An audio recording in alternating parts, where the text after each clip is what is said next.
May sasabihin si mami. Usap tayo, ha? Usap tayo. Eat muna si mami. Huwag mo muna kukulitin si mami, huwag ka tawag-tawag kay mami, ha? Eat muna si mami. Pagkatapos na si mami eat, saka tayo pupunta ng lola at bibigyan kita ng treats. Pagkatapos si mami eat. Pwede ba yun? Okay po. Good. Pwede ba yun? Okay Good. po. Okay. Eat muna si mami. Ha?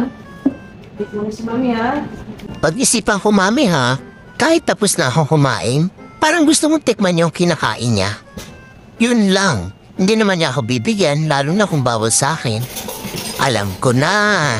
Kukulitin ko na lang si mami para maglabas siya ng food na pwede para sa akin. Pero ang sabi ni mami, huwag ko daw siyang kulitin. Ang sabi naman ng isip ko, kulitin ko daw siya. Ate,